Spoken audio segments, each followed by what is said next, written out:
We're live, buddy. Only 11 minutes late. All right. How you feeling, Josh? You feeling pretty good that the audience demanded that you be on the live shows now? Yep, I'm here. I should be in bed, but they all when I'm requested by the public, I show up. Yeah, they said your name. They're like, how can we get him on the show? And they're like, 80/librarian, 80/librarian, 80/librarian. Beetlejuice, man. Oof. You're there. Oh, Nicole Webb's Mother Evil in the chat. Oh, we got another. We got two. Hello, everybody. Welcome to the live stream /Trax late night with Alex and Josh. Filmed before a live internet audience. Yes.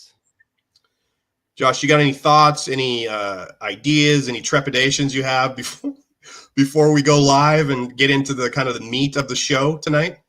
You mean like there's people watching like right now? Well, there's two people watching live, so this is a little different than how we normally do stuff. I'm kind of nervous, man. Don't freeze up, man. You used to do stuff you used to do live shows though, right? At the place where they'd have to mop up after every show. You remember that? The Arkansas Peep Show? The last time I did a live on the channel was like 2019. Like I thought you were going to say, when I said that, I thought you were going to go into, oh yeah, I worked at a Peep Show. Yeah, well, I worked at the one Paul visited. Okay. Hey, so yeah, no, when was the last time you did a live on the channel? 2019? 2019, yeah, I think I was celebrating like 500 subscribers. Yeah, things are a little different now. Yeah, it's like we've done 15. I've already narrated 15 books, and now I'm up to like 76 or something. Wow! And you're writing books. You have like now that we're adding /Trax. What is the name of the shows? Late night /Trax late night or something. We'll come up with it. Yeah, whatever this show is, whatever the format is, we're adding this show to our repertoire. So this is like show number 8 that Josh and I have in our bag of tricks, bag of goodies here. I want everybody in the chat, all two of you, to just take a moment and breathe in my new camera, because the live stream I did by myself when I was kind of testing it out, I was just infuriated with how close up my face was to the screen and how fat I looked. So this is great. This is absolutely great. Loving it.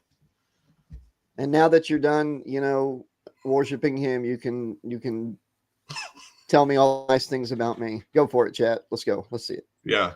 Mother Evil, what's something nice about Josh? Tell me I'm good. Tell me we're good. Tell me we're good. Tell me we're good. We're good, right? Tell us we're good. Hey, when I wait tables sometimes at the restaurant, I'll like come back. I'll check in on tables so frequently that I feel like a needy boyfriend sometimes. I'm like, everything good? Everything tastes good? Do you need anything? Can I get you anything? I'm right over by the POS. Just let me know. Would you like me to chew that pork chop for you? I can chew it for you, so save you some of the work. Can I cut it up for you? Can I actually put it in your mouth like a mama bird and a baby bird? Dude, I had this table that would come in where I waited tables a while back, and they would like have a lot of ones like folded up. Mm-hmm. And throughout the whole time that I was waiting on them, every time they would put down $1 if I did something, and like however many dollars were there by the end of it is what my tip was. Pretty cool. I wish it was more than $1 bills. When you said, because we were just talking about peep shows, and then you said you worked at a place where they put dollars in front of you. Are you waiting tables, man? Stop. Are you sure? Work a peep show. I'm not saying you did or you didn't. I'm an investigator, and I'm just listening to your speech pattern and what you're saying to me. I'm not saying anything one way or the other. What? Take a step back. We're not going to talk about that. No comment. No comment. We were talking about getting Beetlejuiced earlier. When we're not live, you need to look up SNL Jumanji'd. Okay. It's a really funny skit. You reminded me of it when you said the Beetlejuice thing. So. What about when you Hogan'd me? Hogan. The Yappa strap match, brother. That audio at the end of the episode is great. God. Let's start the show. We'll start our first live together with, let's do our usual. Let's do a few fun facts. All right. This one's gross. Josh, the belly button is so dirty. And then you say, Alex, how dirty is it? How dirty is it? Scientists are finding new unknown bacteria. One person had bacterium previously found only on Japanese soil where he had never been physically. Oh, he went to the peep show place I worked at. He has Japanese bacterium in Arkansas peep shows? Yeah. Wow. How do you explain that? Seriously. Well, I just want to know who's doing this freaky stuff. Like is where you see those movies where the guy's like it enjoys whatever's going on and he's putting his finger in his belly button. I don't know if I've ever seen those movies. Nicole, do y'all watch belly button finger movies a lot over there? No, like seriously, how does this happen? Like I don't know. Know. There's no answer. There's no satisfaction here with this story. No, oh, man. No clue. Okay, hey, we're gonna stay in Japan. Josh, in Japan, this one's kind of funny. Drinking with clients or coworkers is a mark of company loyalty, and it's considered part of the job description. That's noble. It's noble. What if you're like sober for like 14 years? Mm-hmm. And you get this job, you really need it, and they're like, yeah, well, part of it's getting shit-faced with your coworkers. Like, you'd probably not be able to take the job unless it paid really, really, really well. But then I just can't. They give you a performance review, and they're like, Josh, we appreciate everything you do at the office, and we really like your gusto and your can-do attitude, but you just aren't drinking enough. You're not drinking enough alcohol, Josh, and we really are questioning your commitment to the company. I'm 15 years sober, sir.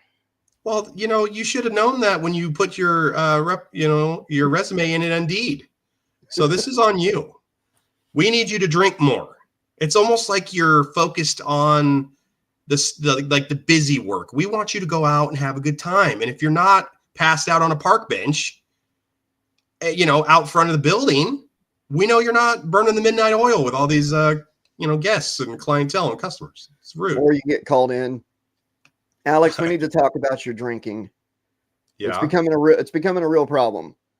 You're not drinking enough. So yeah. Okay. Josh, did you know when Nathan's Famous Hot Dogs first opened in 1916, the owner hired people to dress up as doctors and to eat hot dogs outside of his hot dog shop, trying to convince customers that his hot dogs were actually healthy and safe. And they also had heroin in them. And cocaine, drinking coke. Back then, everything just had drugs in it. That's why everybody. Snake oil salesman, man. That's actually a pretty smart tactic. Get the doctors out there. Yeah. No, this is fine. Like, this is totally fine. This won't kill you at all. Like, make sure you have 3 or 4 hot dogs and then slam 3 cocaine-filled Cokes. You'll be all right. Well, if 9 out of 10 doctors recommend Imodium for diarrhea, does that mean one doctor enjoys diarrhea and wants you to have it? Like, yeah. Or who's the 5th doctor or who's the 5th dentist that doesn't approve of said toothpaste or mouthwash or whatever? Was some English guy? Was Slimer toothpaste approved by the American Dental Association? It just says bubblegum gel, man. I don't think it was. Like, what's crazy is I had that as a kid, and sometimes it would be green, but sometimes it wouldn't have the dye in it, and it's just pink. Oh God! What did it do? So when you brush your teeth with it, would it color your teeth, or you spit it out? It's totally fine. You would see it in the cracks, in between your teeth and stuff, the color, but it didn't turn your teeth green. But that was disappointing to squeeze out your Slimer toothpaste and it's pink. I guess they could be like, well, Ghostbusters 2 slime, kid, but. Oh yeah, they could have had Vigo flavored toothpaste. Brush your teeth, kids. It's a Vigo. Oh, tastes just like me. Hey Josh, here's something different for the show. We're going to choose one person, Josh, that's going to protect us. Okay, that all these people, all these bad guys are trying to kill us. Now, chat, I want to hear your answer as well as we're doing this. So, Josh, you said no comment earlier. That's great. Yeah, it's like I'm not telling you about what we do in the bedroom. All right, we get to choose. We get to choose one person to protect us, and then the rest are all chasing us. So, Josh, you can choose Alien, so like a xenomorph, Leatherface, Texas Chainsaw Massacre, Pennywise, Chucky, Jason Voorhees, Michael Myers, Pinhead, or Freddy Krueger. Who are you choosing, Josh? Well, who's protecting you? Freddy could only help me in the dream world, so sorry. Asshole. Bitch. I'm going. The only one of these people is a god, and that's Pennywise. Like, he's literally a god. It's either Pennywise or Pinhead. You know, either the demon or the god. All the other ones pale in comparison. Sorry. It feels like Pennywise. He's easily tricked though. Like, oh yeah, all you gotta do is make fun of him, and he cries and turns into a little baby. Yeah, I'm gonna go with Pinhead because he usually shows up with like his homies. So, well, Pinhead, like in the first Hellraiser movie, bartered with Christie. So, like, is he kind of an easy mark to kind of? Freddy doesn't negotiate. Freddy will just kill you. Yeah, but Freddy's can only help you if you're in a nightmare. So he don't have any powers in the real world unless it's my Uber Freddy from Celestial Slumber. Available now on Amazon. Yes, in paperback, hardcover, and ebook. James says Jason. You know, if Pinhead wasn't on the list, I would say Jason. I just think Pinhead shows up with the other Cenobites, and as long as there's no bartering going on. You know what, Jason, because a woman in one of the books tried to barter with him by going down, on her knees, and he could have taken it, but instead he just, shoved the machete down her throat. So God, all these people at Camp Crystal Lake. How'd you die? How'd Jason kill you? Oh, machete. Oh, he knocked my head off. Oh, broke my body in half, folded me up like an accordion. Oh, how'd he kill you? Oh, he. I was going to do something for him, and then I actually attempted to, start to do it, and it was so disgusting that I died from the smell. Like, can you imagine what that situation is downstairs for Jason? That's ridiculous. The book it was Carnival or Hate Kill Repeat. She gets his pants undone and everything, and it's like, oh, are we going to go here? And no, we didn't have to go all the way there, but it would have to be bad. It would be bad. I worked in a crematory, so I'm guessing worse than that. Friday the 13th Part 3 was like one of the only Jason movies where they like tried to say that Jason was doing like SA stuff. Do you remember that? Yeah, and not only that, but afterwards he had the courtesy to take his victim home and put her in bed. Like, I've never understood that. Like, didn't kill her. Just kill her. Yeah, not just kill her. Just ate her and took her home and put her in bed. Yeah, Jason having a sexual motivation as opposed to like just wanting to kill people. That's a really weird plot character. I don't know why I'm okay with all the murdering and killing, but I'm not okay with the SA. I don't know what that says about me, to be honest with you. It's really a holdover from the original script for that movie. Yeah. Because like there's two novelizations. One is based on the original script, one's based on the finished movie. Yeah. And the original script one, he is like weird as hell. He's like stalking people, like laughing, watching them from the corner, watching the girls. He's kind of racist in it. Mm-hmm. And I think that's where the SA stuff came from, and they just had a little bit of a holdover. Mm-hmm. But maybe they weren't thinking, like, why didn't he just kill her, afterwards or whatever? I don't know. That's weird. I think that like one of the big problems, and James is even kind of mentioning it in the chat, he says plot holes. I think one of the big problems with these franchises that we love so much is that they'll like they have so many different writers that work on these individual films, and they'll have so many different like cooks in the kitchen. So there's no like continuity from like film to film. So they'll keep a little bit, they'll add a little bit, they'll just kind of retcon stuff. And that's probably what the issue is. At least that's what I think. Do you think that comes into play at all? Oh yeah, definitely. Like, we're the ones that try to like canonically put all these movies together, but really there's not much connection. Yeah. After Friday the 13th, 2, 3, and 4, there's not a lot of connection. It's funny you said too many cooks. Remember me sending you that thing that just goes on and on? Yeah. Too many cooks. The Who's protecting Alex? Who's protecting Alex? Who would protect me? I would have to say I agree with James. I'm going with Jason Voorhees. He won't stop. Like, he just will not stop at all. And he's also undead at this point. Like, you can't stop him. What's that, Chucky? Chucky's talking to me back here, huh? Screw you guys. That's what he's saying. No, where does Chucky fall on that list? Would you, like, is he like top 3, or would you say dead last? He's above Freddy because, like I said, Freddy can only help you in when you're dreaming. So he's at least above Freddy. Freddy, okay, I have a question. I just saw a thing. Somebody did a really, I can't remember what the YouTube channel is, but he's doing the like 10 questions. He does a 10 questions on YouTube. I wish I could plug his channel because I like him.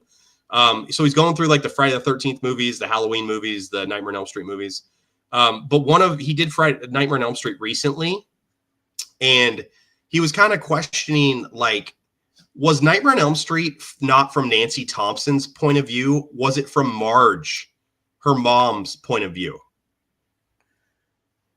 Yeah, I've heard that it could be from the mom, that the whole thing was her, her nightmare. What do you think? What do you think? I'm not buying that. I just think that's a way to explain that, like, why they brought the blow up dummy through the door. Like, what I think happened, and I didn't mean to cut you off. I'm sorry. What I think happened is it's just about Wes had his ending, and the producers and stuff are like, no, we need to set up a sequel. That's what I think. I think that's all it is, honestly. Well, Robert Shea, like, basically, like, said, no, I want to be able to I want sequel bait. And Wes Craven was like, I want a one and done, because the ending of Nightmare on Elm Street, if it was done the way it was originally intended, Nancy turns her back on Freddy, takes away his power. That's it. That's the end of the movie. Yep. And yeah, money. See, James says money. It is. Unfortunately, that's what it is. What they could have done, they could have done it just like Halloween. They could have did it just like when Jamie Lee Curtis looks down there, and he was lying there dead out the window. He fell out, and he's gone. That's it. That's the end of the movie. Yeah. That's how that could have ended. Freddy could have just went back into the ether. No, had to pull a really, really bad dummy through a little hole in the door. That was terrible. And I can't imagine that helped their budget, because they were like using like fishing hook and fishing poles to like do his arms in the freaking alleyway, like, which was a great visual effect because they did that correctly, but the other one was garbage. That's one of the main scenes I remember from that movie from watching it as a kid. It's terrifying. Yeah, it is. Very scary. Let's talk about 2 really quick sports stories. Oh yeah. This one is funny, Josh. Okay. There was this guy named Doc Ellis, and he played for the Pittsburgh Pirates in the 70s, and he threw a perfect game, no-hitter, okay? It came out later that Doc Ellis was absolutely high off his ass on LSD when he threw this perfect game. And later on, he was given interviews and stuff. And you know what he said, Josh? What's that?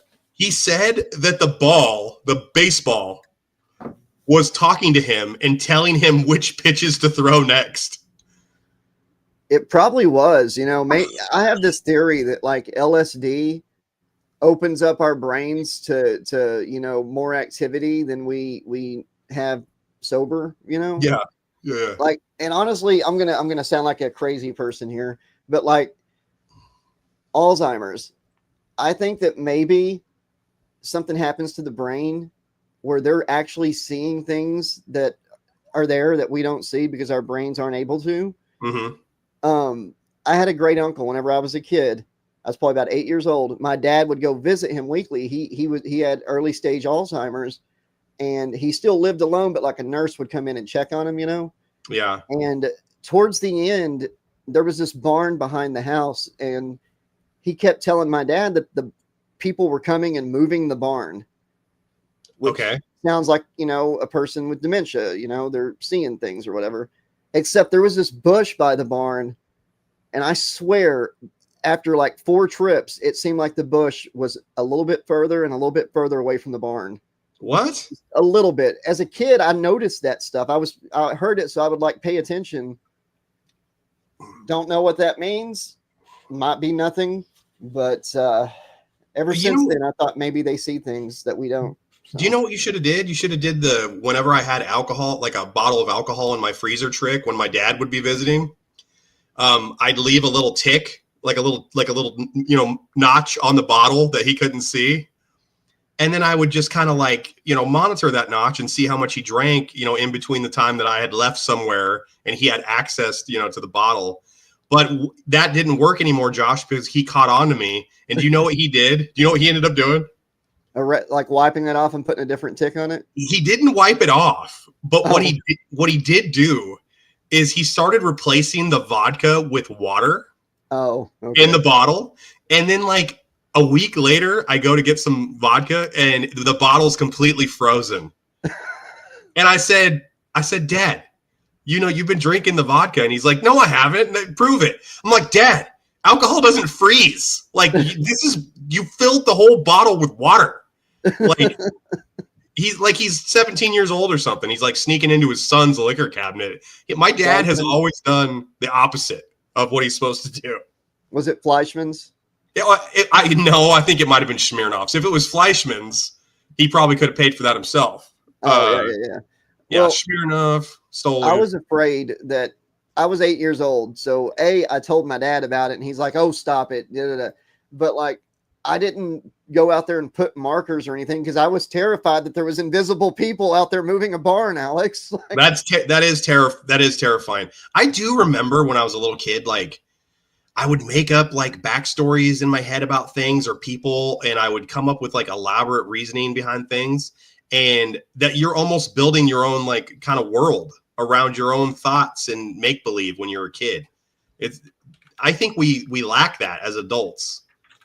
What's your thoughts on that? Do you feel like your imagination is kind of I know you're writing a lot, so maybe not you, but people in general, do you think they lose that little bit of spark of imagination?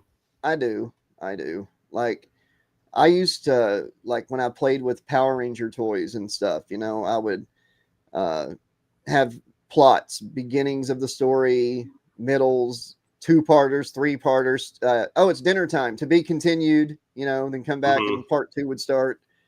You can't do that as an adult, you just feel silly if you try to sit down and play with some action figures or something. Even when you're playing with the wrestlers, you're saying this stuff, but it's not the same as when you were a kid. When I was a kid, I would have my dad make out a King of the Ring bracket for me so I could fill in the wrestlers' names. And you told me about this. This is fun. Yeah. That's a fun idea. But as an adult, it's not there. That wonder and imagination is gone because you see all the crappy shit around you. Well, I can't really relate to you, Josh, because there's a video on our channel of me playing with wrestlers as an adult, having a full-on Royal Rumble. Yeah, but if the camera wasn't rolling, would you have been as active? Probably not, but I was definitely having fun when I did that. And I don't know that a lot of the Slashaholics know, but we sent that to Sergeant Slaughter, the man himself, and he actually commented on that, and he made a joke. He's like, "Can't believe you eliminated me, you maggot." And I said, no, the model hit you with arrogance, and you got eliminated by Rick Martel. And he said, "Yeah, but you booked it." You had the pencil, Alex. Yeah, I'm the one who booked it. I just thought that was so funny. Speaking of booking, for all 3 of you in the chat, listen, okay?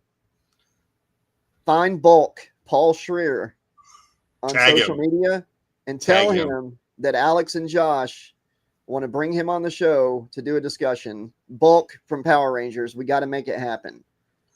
So.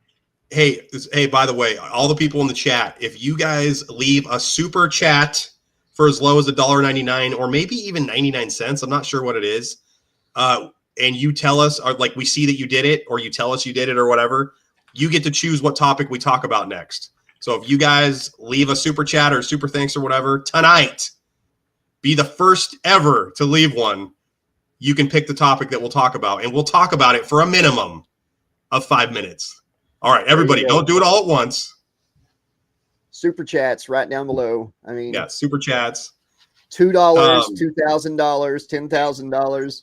$2,000. Where was super chats when Michael Clark was around? We missed the bus on that one, didn't we? Yeah, Michael, where you at, dude? Hey, second sports story of Slash Trax live or whatever this show's called. Slash Trax at night. LeBron James, Josh. He averaged 27 points per game when Frank Gore entered the NFL. Now, LeBron averaged 25.7 points per game when Frank Gore's son entered the NFL. So prolonged excellence at its finest right there, Josh. The Riddler? No, the Riddler. Frank Gorshin? No, yeah, Frank Gorshin. Oh, the Joker, remember? I am the Joker. I have a mustache under my paint. or every time they put Batman and Robin in a trap, I would like to stay and watch you die, duo, but I've got other things to do. Hey, hold on. Mother Evil just put a $4.99 super chat, and she wants us to talk about Taylor Swift for the next 5 minutes. Oh, no. Well, hey, hold on. Before she did that, James said he would do one Friday. Oh, so no, I'm just kidding. Crap. Taylor Swift. Okay, can I start out on the Taylor Swift stuff? Oh, yes, please. Go ahead. Okay, so check this out. Hey, Josh, get the clock going. 5 minutes on the clock. So Taylor Swift is dating Travis Kelce. He's like the football player for the Chiefs. He's like super popular. He's on a bunch of commercials. But listen to this. Jason Kelce, his brother who played for the Eagles, he just retired a year ago. My hometown is North Bend, Oregon. So Coos Bay, North Bend, Oregon. Today, Jason Kelce posted on his social media accounts, he was eating at the Pancake Mill in North Bend, Oregon, and was giving it rave reviews. And Mother Evil is like in love with the Kelces and Taylor Swift. So the fact that Nicole has eaten at that restaurant that Kelce was at today, that is like the biggest story that could have ever happened. The only thing that would be bigger than that, Josh, is if Taylor Swift was in the photos at the Pancake Mill. Well, hey, I am proud of Taylor right now. She just recently got access to all of her music. Like she owns it all now. Everything. All of them. She owns all. She got the final 6. Yep. And Carole King actually like posted a thing, which I didn't even know Carole King was still alive, but she's like 85, which is cool. She actually came out and posted and said, "Still such an inspiration," or something like that. So that's pretty big remark from somebody like Carole King, even when you're Taylor Swift. Well, first of all, if Carole King was in the chat, she just left because of that comment you made about her age. So, sorry, that's rude, right? Is that rude, baby? My bad. I'm complimenting, how big Taylor Swift is big and everything, but like to have somebody like Carole come out and say something like that about you, that's still a huge honor. And Taylor Swift to actually own all of her stuff. People don't realize in the music business, these artists, they don't really always own all their stuff, So, well, it's for her to own her masters. Like basically with the final 6 records she got, Josh, she has collected the Masters Infinity Gauntlet. She is now able to snap her way to billionaire status, right? Yeah. It's a done deal. It's just such a shame that all of her songs sound the same, Nicole. Mother Evil, did you hear Josh give that subtle jab to Taylor? What do you think about that? Nicole, Mother Evil, did you hear him say that? He's talking ish about Taylor, and you just generously donated $5 to the Slash Trax Network. Well, they all sound good. They're pleasant to the ears. Josh, oh my God, lies, Josh. They do not. Mother Evil says, oh my God, lies. James Acosta, LOL. So James is kind of digging the Taylor Swift slander here, I think, a little bit. Yeah, see, James gets it. James gets it. No, I'm kidding. I'm kidding, of course. She's got a couple songs that sound different, obviously. Did you know? Yeah, a couple of the 13 albums she's released in the last 10 years. Did you know? Hey, here's an interesting fun fact about Taylor Swift. I'm kidding, Nicole. Thank you. Taylor Swift used to babysit for Jeff Jarrett, the wrestler. Did you know that? Wow. That's really cool. I figured Jeff Jarrett needed a babysitter even into his adult age, going around hitting everybody with the guitar, you know. Put it away, Jeff. Jeff, put the guitar away, Jeff. Jeff, you're not going to be able to sleep with Kurt Angle's wife if you don't eat all your vegetables. How much more time do we got on the Taylor Swift clock here? 3 minutes and 33 seconds. I'm going to go do a tweet that's just all caps that says, I hate Taylor Swift.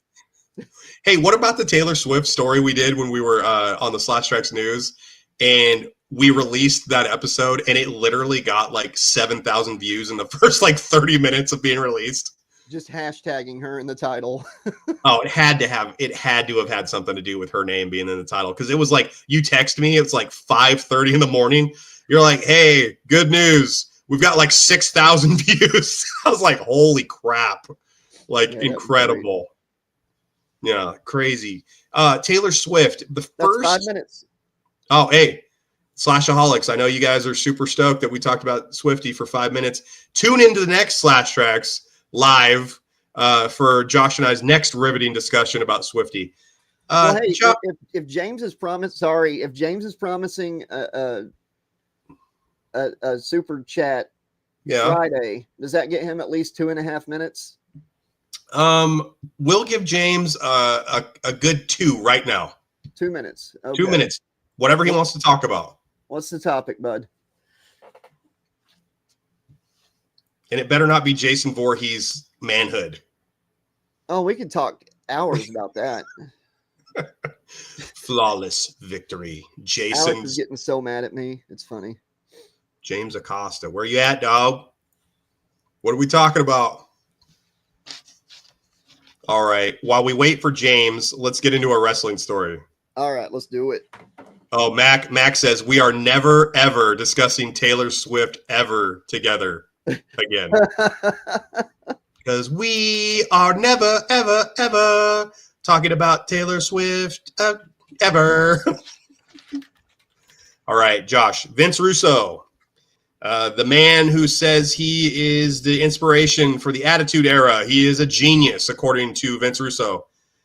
Vince Russo has zero interest in working in wrestling ever again. Breaking news. He says this. Well, but I have zero interest in him working in wrestling. But after that headline, Josh, he says, but he'd love to talk to Tony Khan. Oh, God, Tony, don't do it. Don't do it. Don't do it.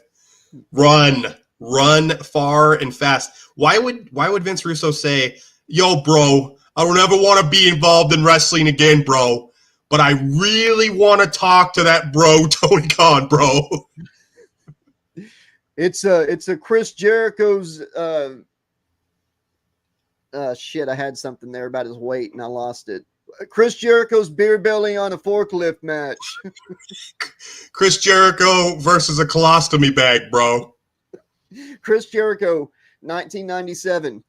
Man, all these old guys just won't retire and give the young guys the spot. Fast forward to like 55-year-old Chris Jericho. I'm the world champion. Still trying to do lion salts and stuff. He tried to do one like a month ago and he missed the guy by like 3 feet. It's like a cheetah salt at this point. It's like he's a video game character and he didn't charge up his special move enough. He needed to hit X harder and faster and he totally missed. Hey, James wants to talk about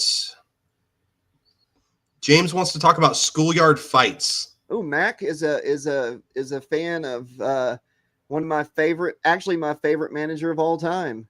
Who? Oh, come on. Who else calls Vince Russo shit stain? Jim Cornette. Jim Cornette. There you go.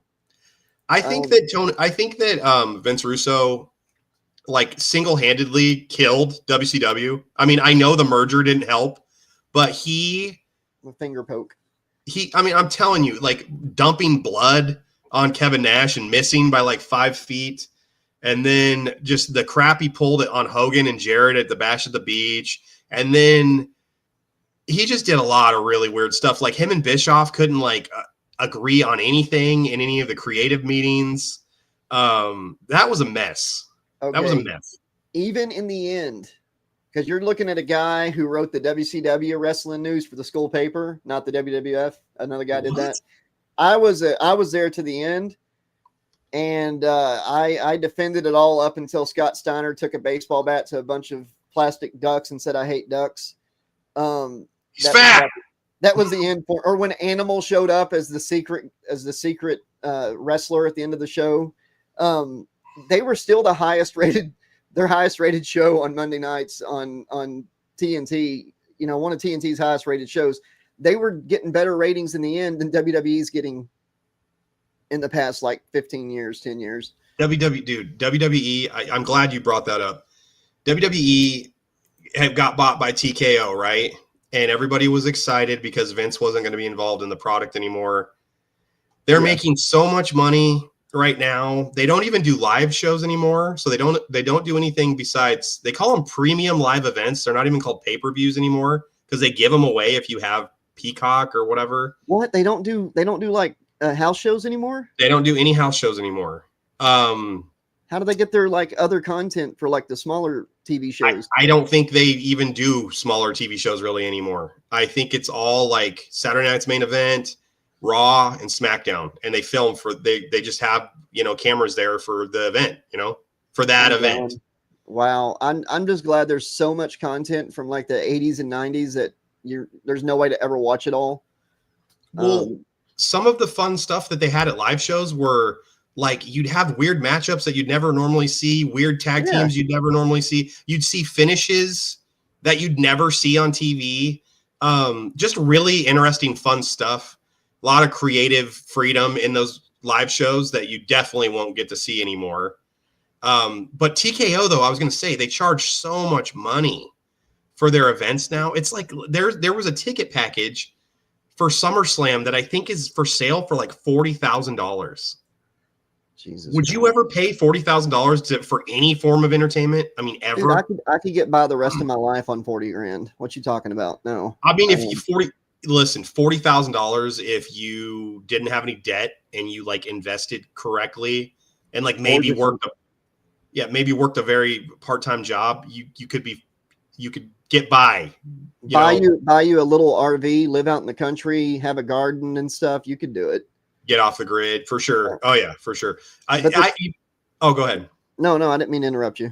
No, I was just going to say, you're talking about going off the grid. One thing I hate about what you're talking about, you see those YouTube videos and it's like, I just bought a house for $1. Watch me redo it. And then it's like, oh, this is going to be interesting. And then throughout the course of the video, she briefly mentions that like her dad is a master carpenter. It's like, I wonder if that has anything to do with the fact that she's able to do all this stuff for, so cheap and efficiently. That's interesting. You could also do this, viewers at home, as long as your dad is a master carpenter and he's retired. So all he does is whatever I ask him to do. TKO, another thing I want to say real quick, I want to bitch about. I hate that they have these press conferences after events, and this would never have happened with Vince. They'll literally some will be in character, some will be out of character. There's no consistency in it when they're answering questions. And also, The Rock has been doing it a lot lately, and it's really bothering me. He'll just tell you how they were writing the storyline, why they did what they did, why they didn't do what they did. What do you think about it? Because I hate it. I checked out so long ago on Modern Wrestling. The only thing that I've been interested in, and not for the reason you think, is the female wrestling, because in the past decade, they have kicked so much ass. Like, the characters they've had, the feuds, the wrestling has gotten so much better. I love that they have their own tag belts and stuff. They should honestly have their own show. But then that would look like a step down from being on the same show with the men, I guess. But I think it's all grown stale, and Uso is not Oh my God. Neither one of the Ye- Usos are ye- not championship material. I'm sorry. I can't stand Logan Paul. Oh I my like, God, Logan, YouTubers, stay out of. Okay, I wrestled for 10 years, but I didn't go wrestle on WWE. I wasn't big enough. But no, like Logan Paul, forget him. Usos, they're great as a tag team, but they are not world championship material. Have you seen that clip of he's over. Gunther? Huh? He's over. Uso's really over. I don't know if he's world champion over though, but I don't either. Gunther had to like feed him his lines. There's like this video where he completely forgot all of his lines, and Gunther's sitting there giving it to him, which is weird. Gunther actually deleted all of his WWE related tweets and stuff the other day, which is crazy. And they fired R-Truth. That's one thing that I'm really upset about, because I mean, I haven't really watched it in a long time, but I keep up with it a little bit. And R-Truth goes back, to like 2010 and before, and I was still watching it. And he is so funny. He is so hilarious. And he's like a staple of the company. And TKO is just going to fucking push him out. Apparently there's chants going on at shows. They're trying to take over. Yeah, they're trying to take over, like rehire R-Truth. They're like trying to like take over the event. Little Jimmy, man, needs lunch money. So you know what else I saw? They're WWE and TKO has announced they're going to do more releases. And do you know who else has deleted all of their like WWE stuff from their social media? Who's that? The Miz. Is he done? I don't know if he's done or not, but why would you delete all that stuff if you're still in association with him? He's been a company guy for like 15 years now. That guy earned my respect back in the early days of his career. Like, I hated him in the beginning. It was like Logan Paul. Like, what is this reality star, dude? He's not. But over the years, he John Cena'd me, because I didn't like John Cena at first either. Mm-hmm. He seemed disrespectful to the business. No wrestling gear, all that stuff. But The Miz, John Cena, R-Truth, all great. We could talk all night about wrestling, especially classic wrestling. James said schoolyard fights for 2 minutes. I've got something to say, but you got a story or something about a schoolyard fight? I do have a story about a schoolyard fight. I have two really quick ones. Okay. So there was a schoolyard fight. I was like third grade. A kid named Luke Morrow, who actually passed away 3 weeks ago. So R.I.P. to Luke. Luke was my first fight ever. I think he was teasing me. I don't quite remember it. The spoiler was there. Aaron watched the whole thing. I handled myself fine for an 8-year-old. I didn't get beat up or anything. It ended fine. It was for your first fight. Couldn't have worked out better. I think there's probably a total of 3 punches thrown. But the only reason I'm bringing it up is because Luke ended up being my friend. And we miss him. But the fight that I really remember was like 7th grade. There was a kid picking on one of my friends, and I stepped in to kind of defend him, which was like maybe the worst decision I ever made, because I didn't know how to fight. And this kid that I chose to hey, don't pick on him. He immediately hit me in the side of the head with his like right arm, but he had a cast on too. So he hit me. Wow. He hit me with his cast, like almost knocked me silly, man. And I was doing the thing where it's like the pull apart. I'm hoping for the pull apart. So I hung long enough for us to get pulled apart before he finished the job on me. That was a schoolyard fight. Do you have any fights? He Bob Orton'd you. Oh, he kicked the crap out of me. He kicked the crap out of me. Actually, I do. There was these guys. It's funny. My bully from elementary school grew up to be a professional bully. He's a right-wing podcaster, far right, anti-everything that's good and wholesome. He would pick on me, him and this other guy. I'm not going to say their names because I'm not going to be that guy. Horrible guy still, it looks like. I've heard some of the hateful stuff he says about LGBT and stuff, but for years, like kindergarten through 5th grade, He picked on me. Him and his friends picked on me, pushed me down, other kids. And I was going to be leaving that town. And then in 6th grade, I'd be going to a different school. Mm-hmm. So that was like my last chance. It was the last week of school in 5th grade. And I couldn't leave letting him win all those years. So me and about 10 other kids that they picked on just got together. And on the playground on the last week of school, 5th grade, we found the 2 guys that bullied everybody. And we just beat the crap out of them and terrorized them around the playground, chased them. Really? Yeah. At one point, Matt, I'll say his first name's Matt. He wrapped his arms from behind me around to the front and was going to like try to run me into a jungle gym. And I did like a Power Ranger thing, like put my foot up and ended up going over him. And he ended up hitting his face against the jungle gym and chipping a tooth. What? And it wasn't all like movie quality flipping or anything. Like when I put my foot up and kind of kicked back, I kind of went over his shoulder and hit the ground, and he hit I didn't do like a perfect like ninja Power Ranger flip or anything. Did he when he hit his face and chipped his tooth, did he spark? He cried. I don't know if he spark. Oh, like a Power Ranger? Yeah, spark like a putty. Yeah. What's funny is we played them in football in 6th grade, the new school I went to, and we beat them. And as we were like doing the good game thing, like I saw him and he saw me, and he still had that big old broken front tooth. He never got his tooth fixed? Apparently not within that year, no. Oh, man. Speaking of teeth getting chipped, 8th grade, we're playing dodgeball. I thought I was Neo from The Matrix. I was like jumping up and down, moving around. I dropped to the ground to dodge a ball, Josh, and I didn't catch myself. And I like smashed my face on the gym floor. Oh. Broke my front tooth out. This one's glued. This one is still glued. Oh, wow. But this girl that I thought was pretty in 8th grade is the one who picked my tooth up and said, "Oh, here's your tooth, Alex." And I said, "Oh, thank you. Oh, God, thank you." And then later on, we had like really bad dental insurance, and the vice principal or somebody took me to the dentist, okay? Because my mom was probably hungover, probably still asleep, not answering the phone. It's like 2:00 in the afternoon. Dad's at work at the plywood mill. Anyway, I go to the dentist, who was our old dentist, who wasn't covered on the new dental plan. He fixed my tooth. Mom got the bill like a month later for like a bill the insurance didn't cover because we didn't have Dr. Jensen anymore.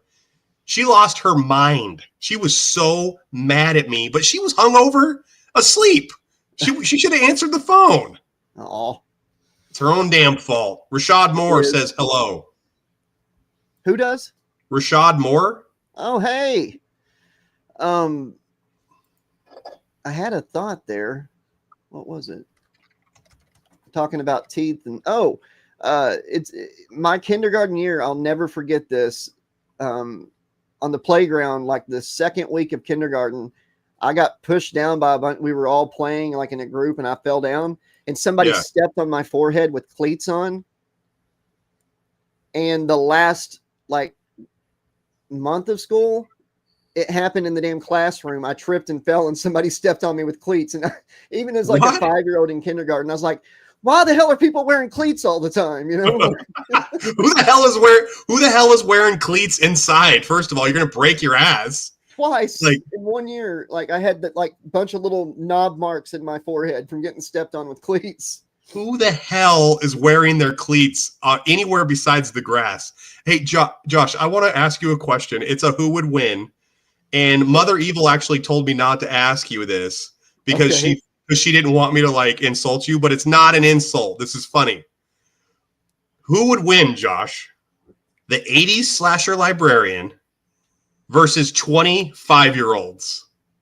25-year-old kids versus the 80s slasher librarian. Who wins and why? I do. I've got a teenage daughter who she's been hell her entire life. She's like my son, easy as hell. My daughter, she is mean. I love her to death. She's my princess, mean as hell. But And I've also got 22 nieces and nephews. So I've had like several kids jumping on me and stuff, you know, like I think I could like grab them and throw them and kick them and, you know, RKO and all that. I think I could beat the crap out of all those little 5-year-olds. I just envision like Billy Madison, like, like pelting them with dodgeballs. Hey, fun fact. Billy Madison, like in the dodgeball scene, he's actually hucking those dodgeballs as hard as he can at those kids. Oh, wow. He is. And the moms on set were like, hey, Adam, can you kind of chill out a little bit? Like, our kids are actually like, they're hurting from these balls you're hitting them with. And he's like, what? They didn't read the script? It like specifically says in the script, I'm going to be like throwing these as hard as I can. And then the moms were like, they're 5 years old. They can't read yet. And Adam's like, shut up. I'm going to take you down. It's Nudie Magazine Day. My favorite part of that movie is who the hell would eat 30 kids packed lunches, you know? And it's like Chris Farley and Norm Macdonald. Yeah. That Miss Veronica Vaughn is one fine piece of ace. And you are correct. Trust me. I know from experience. No, you don't. Yeah, but you can imagine, right?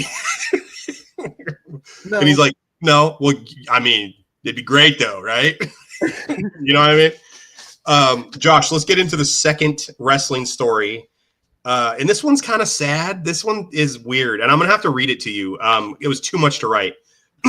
Okay, so this involves Ric Flair. He posted...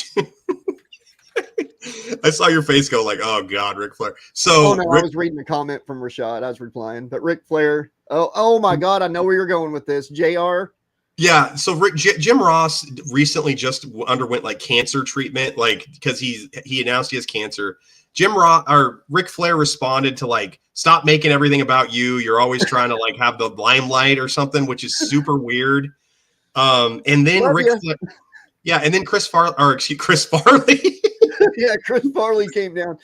And then Ric Flair made a comment about he made a tweet with a consensual like sexual relationship contract about riding Space Mountain. These tweets are both within an hour of each other. Now, the first tweet about JR is ridiculous, and the second tweet is actually a tweet that he had posted prior, and WWE made him take it down because he's on a Legends contract. Yeah. But he reposted it again. I don't know why. It's not funny. This is the same guy who like cornered that waitress or that stewardess on the plane flight from hell and like helicoptered his little Nate in front of her. You know, yeah. He's done a lot of weird stuff. But here, I'm going to read his quote real quick. Can I read it to you? Yeah. What are you going to say? What are you looking at? I don't know, like inappropriate things and mean things that he's tweeting. I just thought maybe he's like preparing to run for president in 4 years. But go ahead. He's going to take our current president's slot. So he fired back. He's gotten a lot of like criticism for those tweets and what he said about JR and all this stupid crap. That's horrible what he said. But yeah. Horrible, ridiculous. Flair says, I try to be nice to everybody. God only knows that I've spent more money on spilt liquor in 1 year than people have in a lifetime.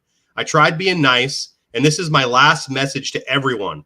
I've got more money than I've got time. Go F yourself. No comment needed. Live with it. Actually, learn to love it. Get back to me again when you make $3 million a year at the age of 76. That's what famous gets. And by the way, I don't recognize anyone in the conversation who isn't famous. Okay. What's going on here? Okay, Rick. And how many times did you blow all of your famous person pay and go beg Triple H and Vince McMahon for like $80K to get your watch out of pawn or whatever? Like pay your taxes that you didn't pay when you were traveling up and down the road. Here's the thing: Hogan and Flair both. It's like it's the quote from The Dark Knight Rises. You either die the hero or you live long enough to see yourself become the fucking villain. Sorry, I shouldn't have cussed on the thing, but it's there should be like a retirement home for old wrestlers, you know, that didn't like die young like most of them do. It's like, okay, you're 70 now. We love having you on TV, but you have to go live with the other wrestlers now in the Legends house. Oh, it's a TV show? Yeah, there's cameras. Everybody's watching. Go in there. Just you go in there. Hey, you go in there, and Billy Jack Haynes is in there, fresh off of being declared incompetent and can't face trial for murdering his wife. Did you see that story? Oh my God, that sounds like he died. Jimmy Snuka. Jimmy Snuka, yeah, like he straight up murdered his wife for sure. It was his girlfriend. It wasn't even his wife. He had a wife at home. Oh, it's just a girlfriend? It was. Who cares, man? Not good. I agree, Alex. Alex gets it. If it's not a wife, it don't count.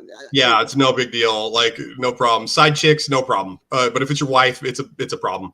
Okay, hey, I fired several shots there, James. Who are you saying we fired shots at? Which person? Ric Flair. And unless he's setting up some sort of storyline with that comment he made, that long comment about how makes $3 million at age 76, and basically calling anybody who says anything about what he does or says, stupid or a hater, or they don't matter because they're not famous. I want Ric Flair to just go away. I'm done. I'm sick of him. Do that final match. Final. I'm sick of him. I am sick of him.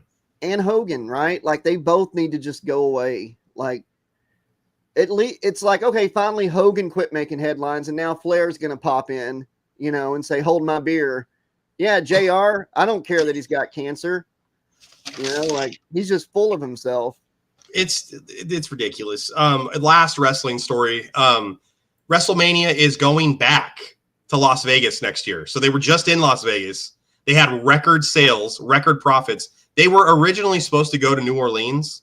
They apparently canceled that deal, and now they're going back to Las Vegas. And Las Vegas, like the TKO crowd, a lot of the fans, it's just a really bad crowd this year. And it was a bad pay-per-view. WrestleMania was not a good WrestleMania this year. It was terrible. They're going back for the money. But by doing this, Josh, they're going to alienate all the fans that couldn't go, couldn't afford it. And they're putting out a bad profit just because they're trying to make a quick buck. I think they're screwing themselves 2-3 years down the road by doing this. It's bad business for sure. Terrible. I don't think they have they don't look as far ahead as like maybe Vince did with his company. Mm-hmm.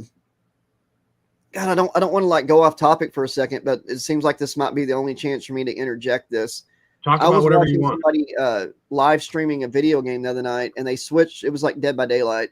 Then they switched to UFC 25 or something for the rest of their stream.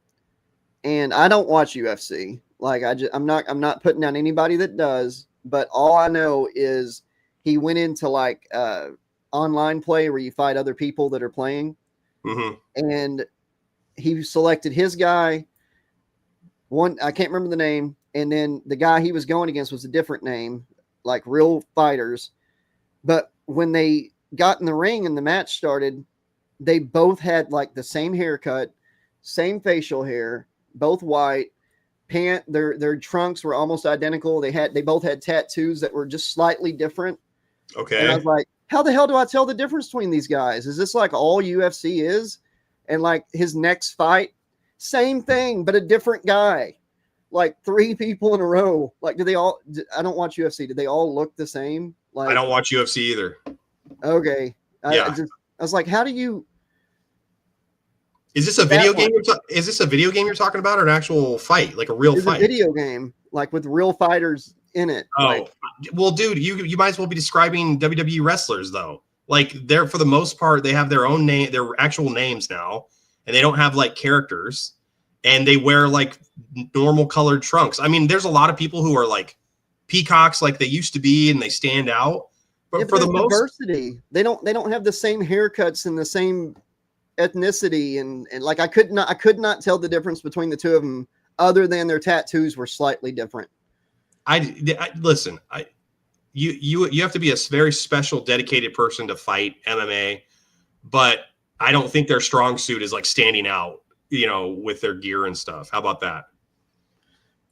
Yeah, I got respect for them guys getting out there and fighting. And if there's any MMA fighters in the chat, like Josh is the one who has the problem with you guys, not me. Okay. No. I love MMA. UFC is what I was talking about. That is MMA. I thought MMA was when they did like the wrestling, like the amateur wrestling holds and stuff. MMA is mixed martial arts. Oh, okay. Well, yeah, it's you guys I'm talking. Y'all all You're going down. They're going to get you. As soon as the live stream ends, we may never talk again. You're going to get in a rear naked choke. What's the one where they like wrestle and stuff and put holds on each other? That's pro wrestling. No, like for real. Amateur wrestling? No, it's like in a cage and stuff. I thought UFC was just like punch and kicks, and then MMA was like holds. That's UFC. That is UFC. They are in a cage. That is MMA. Okay, well, you all look the same. Sorry. You're talking about Hulk Hogan's freestyle wrestling company. Is that what you're talking about? Hulk Hogan's ultimate freestyle amateur wrestling company. Because Hulk Hogan, if anybody knows amateur wrestling, it's the Hulkster.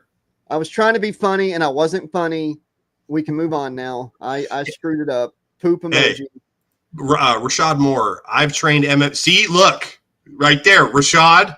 He's trained MMA for 19 years. See, I didn't say anything, Rashad. Rashad, in all fairness, do you see a lot of people in that sport that look similar? Listen, they're all fit for the most part, and they all have short hair because they don't want it to be a hindrance in the fight. That's beside the point. Hey, Bob, let's change the subject. Rashad says Bob Bull Hurley from Over the Top. What are our thoughts on him? Do you remember the movie Over the Top, the arm wrestling movie? Oh, God, that's been so long since I've seen it. Okay, he's like the final boss that Stallone has to get by, and he's like actually like a legit arm wrestler in real life. Yeah. Stallone like does his like he turns his hat backwards and focuses and beats Bob Bull Hurley at the end of the thing to win his semi truck and get his son back and all this stuff. My thoughts on him are he was actually a really good person in real life, legit arm wrestler. And if Stallone arm wrestled him in real life, he would have snapped his arm off in half and like thrown it back to him. No way Stallone wins that match. No way. Oh, yeah, I remember him. Okay. Yeah, no way. Yeah, no way. No way. Josh, let's move on to horror. Let's do some horror stories. Your favorite franchise, Josh, Scream 7. Scream. Have you watched Scream 6 yet, by the way? Not yet. What is wrong with you? Why do you not accept my gifts? Well, I accept it. I've tried starting it twice, and I just can't. Every time I get into it, I remind myself Dewey's dead. They killed Dewey, a little high school, little tiny 96-pound girl eviscerated Dewey somehow up his spine and his gut to sternum. She's an Academy Award winner. You'll show her respect. Yeah, she might as well be a UFC fighter for all I care. Scream 7 director confirms Kidding. The next movie is going to be all about Sidney Prescott. So it's all Sidney. Well, there goes the new Nightmare angle. Ooh, maybe they're gonna shock. I'm short circuiting. Maybe they're gonna surprise us with like a Halloween 2018 sequel. Like just a continuation from like part 2 or part 3 or something. Yeah, like 4 and onward didn't happen, or 5 and onward didn't happen, or something. I think. Well, how do you do that though? Because like Roman Bridger is dead from part 3, and Stu is dead from part 1. Well, I mean, Stu could be alive. They've never said he was dead, so. I saw some of the leaks from Miramax from like the Scream action figures they're going to release for Scream 7. Yeah. And I think you're right. I think the Stu, I saw the Sydney, I saw the Gale action figure. I saw the Stu action figure, and his action figure actually has a big TV on top of his head. Oh my God, you asshole. I thought maybe there was really a leak, you butthead. Look, see the TV behind me? I'm the Stu action figure. I think it'd be cool to have, I'm going to do an AI picture later of you as the Stu action figure. I think it would be cool as hell for Stu to be in it as like a Hannibal Lecter type situation, where Sydney goes to visit him to get, like, who is this person? Who were y'all working with besides Roman? Like maybe there's somebody else coming, and Yeah. Stu's like, wait, I only get one visitor a day and my parents were going to come and now they can't. Oh, my parents are going to be so mad at me. Well, how's he going to be able to listen to what she's saying when he's got a TV on his head? They've taken the TV off by now, Alex. Okay. No. They did take a TV off of me. Stu Mocker action figure included CRT TV. Wait, audiovisual cables not included. Hey, Josh, exciting big news. Okay, listen to this. Stranger Things season 5 finale will reportedly be 2.5 hours long. So the final episode is going to be 2.5 hours long, and then they're also going to be releasing the final season in 3 parts during the course of like a 6-month span. Stranger Things? Yes. What's your thoughts on this? Oh, I thought it was going to be like October, November, December. No, it's like extended all the way to January. I know the finale is going to be like New Year's. That's the only thing I knew for sure. I mean, I don't understand why. They're going to get the views regardless, and it's all ready. But sure, make people wait. Build up the anticipation. I guess that might bring in higher numbers. My problem with the Final Destination thing, or excuse me, not the Final Destination, the Stranger Things situation is like COVID and like all that stuff made the production, stall for years. And these kids are getting older and older and older. It's ridiculous. These kids are going to be collecting Social Security by the end of this show. It's over. It's a done deal. They're not kids anymore, and they don't even have the characters in the same cities anymore. The magic is gone. They sat on it way too long. I don't know. That's just my thought. Yeah, it's been a while. Like when I watched season 4, it just felt like it lost something from the earlier seasons. Yeah. And I still haven't watched like the final thing that's like 2 hours long or whatever, you know what I mean, from season 4. There's a reason I'm waiting for season 5 to start. Yeah. I wanted to save everybody coming back together right before season 5 started, but I don't know. Season 1 and 2 had like this magical effect, the nostalgia and everything like that. And season 3 was still pretty good, but like by season 4, I think they could have like told this whole story in 3 seasons. I feel like season 1 was a masterpiece. Season 2 was very good. Season 3 and season 4 they got worse and worse. I do like the Vecna character a lot. I think he's genuinely terrifying. And they actually even like have admitted that they based Vecna off of, Freddy Krueger. Oh yeah. I think that's like one of the biggest swing and misses that they did, because that movie was based in the 80s. I feel like they could have. They even had Robert Englund play a character in the show. I feel like they could have had Robert Englund or someone impersonating Freddy like appear on this show. I really feel like that was a missed opportunity. What do you think about that? I do too, and I feel like they really underutilized Robert Englund for the role he did. Mm-hmm. And I just want to point out to Rashad, thank you. I feel like that would be right up. That would be the perfect way to end her series. Is she finally snapped after having a serial killer after her 6 freaking times, her entire life. And she's like, you know what? If I kill everybody, the franchise will end, and we get like flashbacks to Jamie Kennedy talking about stuff or whatever. And Nev Kimmel is Sydney ends up being the killer. And Have you seen Jamie Kennedy lately? What he looks like? CGI and stuff, or old footage, or just voiceover. No way. Well, anyways, my point is they could like do a whole thing where like she finally snapped and she starts seeing it like Jamie Kennedy's character always did. as like a trilogy and a remake and a reboot and a second trilogy. And she's like, the only way to end the franchise is to just kill off all the characters, and then or kills everybody. She should kill the Weinstein brothers because they're the ones who run run Miramax, right? That's who her targets should be. And I think Weinstein, isn't he Harvey Weinstein? He's like a built-in villain now anyway, because all the stuff he pulled, that's a natural. Sydney versus the Weinstein brothers is the Scream 7. And that's how Dewey and all the people come back, because it's actually Neve Campbell herself. And thank you, Johnny. But yeah, I agree. It would be funny to see them take out just the producers at Miramax, just everybody. Or I thought the new Nightmare angle would have been cool for the movie, and like being completely serious.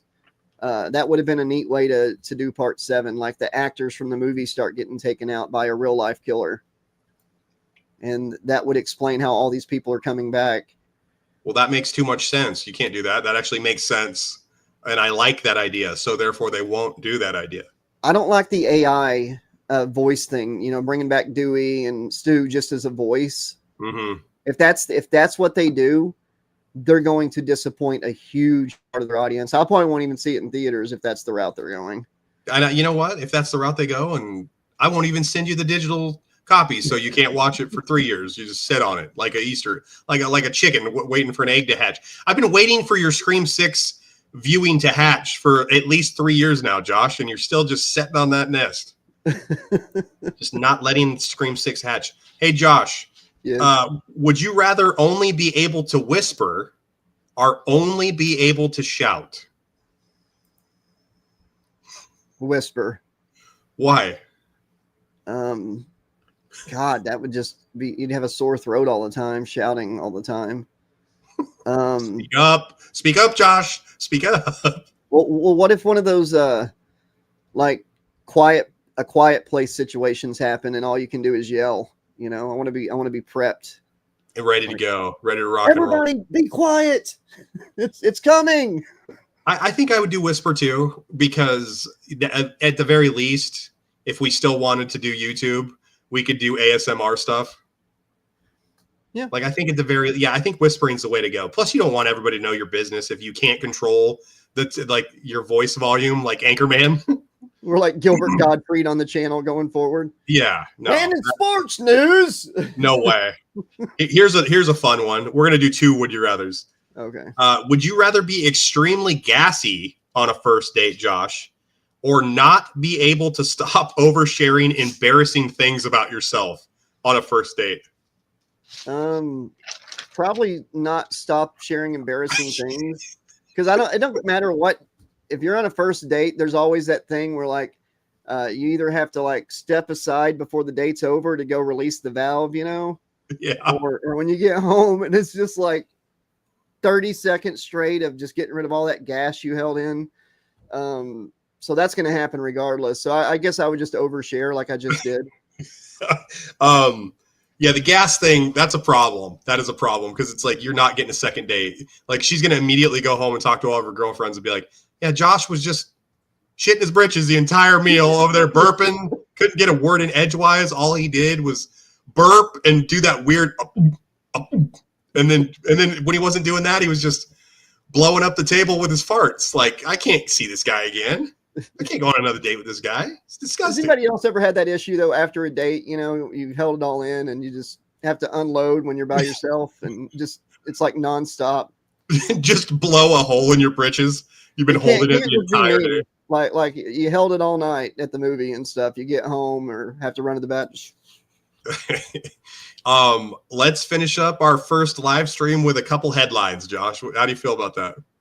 I don't really care for head lice, but we can do it. I'm sure. Okay. I guess. All right, Josh. On your next big date with Beth, I want you to go out and get loosened up, and I want you to get some Doritos liquor. Doritos is launching a nacho cheese flavored liquor that smells and tastes just like the real thing. Wow. Because, I've always wanted to blend my bag of Doritos up into a nice liquid and just drink my Cool Ranch Doritos. Catch a buzz off your Doritos. Yeah. Oh man, who is the? There's also I saw recently that Skittles is making a drink like a beverage that tastes like Skittles. Oh, I heard about that. That might actually be good. Yeah. So. What's your thoughts on what's your favorite Mountain Dew that you can only get for a limited time? Like, is there a favorite that you have? Because mine is LimeWire, the orange one, or Livewire. I think it's called Livewire. I think Code Red's out all the time now. Always, yeah. Baja Blast is out now. Oh, I know what it is. It was the shark one. It tastes like blue raspberry Kool-Aid. It's got the shark on it. It came out when the Flamin' Hot came out. What I think that Arctic Blast or something Arctic something. You sent me a can of it. Let me see. Sharkleberry Fin. No, wait, that's Kool-Aid. Frostbite. Frostbite. Yeah. Yep. You sent me a can of that. Yep. What was the Mountain Dew you sent me that was like flaming hot Cheetos Mountain Dew? It was just flaming hot Mountain Dew. It was like really hot cinnamon flavor. Oh, yeah. It was horrible. You know, what pissed me off is Crystal Pepsi was supposed to come out that summer, but they put out the flaming hot like in late spring, and it just bombed. So PepsiCo decided to not put out the Crystal Pepsi and Crystal Pepsi Zero because they bombed so hard on the flaming hot. So flaming hot killed Crystal Pepsi. Crystal Pepsi, I love Crystal Pepsi. Anytime they release it, Crystal Pepsi is my McRib. Anytime it comes out, I'm getting it. I love it. I know you don't drink it anymore. So what do? You just buy a bottle, open it up, and smell it? Like, what do you do? So because you don't drink soda anymore. If Crystal Pepsi came back out, dude, I'd be drinking the hell out of it. I've been off soda for almost 2 years, but I will break that for Crystal Pepsi. Okay. For sure. You know what? I got a bone to pick with the chat. They've been talkative all night. And I put myself out there about the date thing and going home afterwards and having to, turn on the valve. And everybody's just quiet, like, nope, you're the only person. Bullshit. Bullshit, James. Bullshit, Rashad, Johnny, Nicole, Alex. Your relationship is getting real serious when you're able to fart in front of your significant other, though. Like, you've passed a milestone, right? Oh man, but I really have been off soda for 2 years, almost like a little over a year and a half, and I'm proud of that. Because I used to drink Pepsi way too much. Now it's just like tea constantly. I don't know if that's any better. Is it flavored tea at least, or what is that? Just sweet tea. So okay. So at least it's got some flavor to it. The plain brisk tea, no, thanks.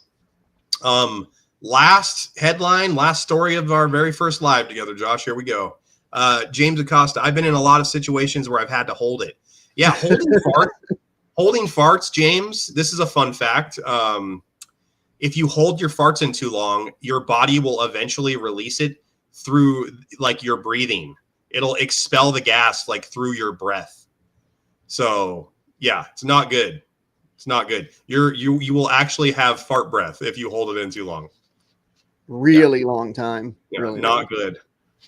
Connecticut lawmakers, Josh, want theaters, so movie theaters, to say when the movie actually starts. So they're going to try to put a bill through in Connecticut, Canada, in Connecticut, that like legally the movie theaters have to say, like, instead of it saying like, oh, Final Destination starts at 7:30, but it actually starts at 7:52 because you had to watch all the ads and trailers. Yeah. It would say 7:52. Right. So like Slash Trax Saturday mornings, they're having to put a timestamp on the reviews. Yeah, I know all the people in the yeah, this was a great episode, 37 minutes in when you started actually talking about the power transfer, you dicks. Oh man.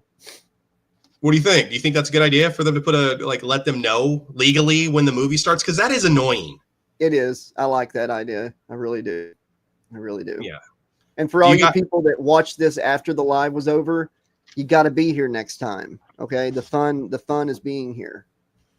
Yeah, for sure. Does anybody, you guys got any questions for us before we end the live chat? The very first episode of Alex and Josh Live.